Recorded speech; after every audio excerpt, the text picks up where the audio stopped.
I personally love the semi-reality check on small cell, particularly your panel today, when people are recommending I didn't pay him to plug our panel, but thank you very much.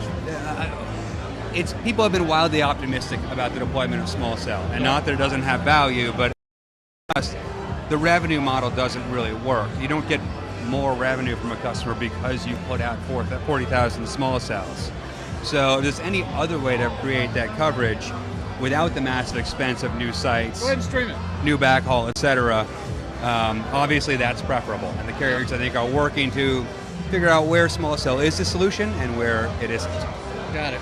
And so what's the holdup today? A lot of people said it's cost, but is it technology? Is it right away? Is it lack of understanding? What's the holdup? I think it's a lot of those factors contributing largely to cost.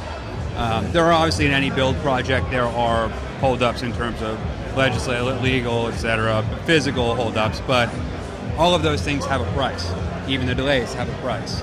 And the reality is the cost per site at this point is just too high to validate the kind of distribution carriers would like to utilize.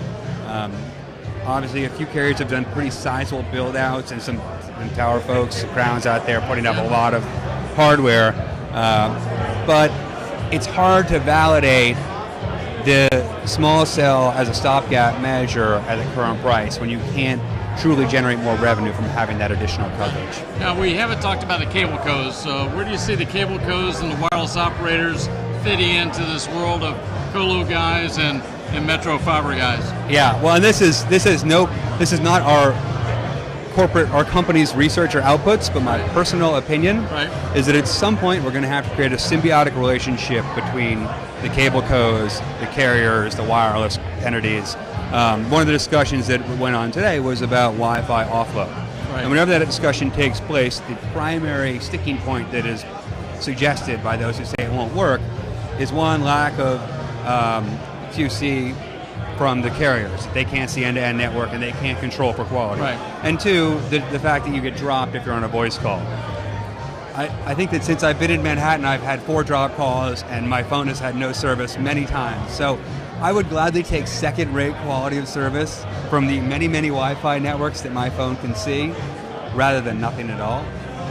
So I think that there is going to come an inflection point where any mode of connectivity is better than nothing, and people will have to get past the privacy issues, will have to get past a variety of other things. But if we have a ton of access points out there, cable should be selling mobile as part of their package, and the mobile guys should be utilizing cable's connectivity as part of their backhaul. It just makes sense. Well, last week, the New York State Wireless Association had their annual event here in New York City, and former FCC Commissioner Jonathan Adelstein, who's CEO of the Wireless Infrastructure Association, he pronounced that New York City is the wireless envy of the world. In the context of your comments about drop calls and that sort of thing, what do you think? What do you think makes New York enviable as a market? Maybe he really likes a challenge. There is, I would argue, nothing enviable about New York as a wireless location.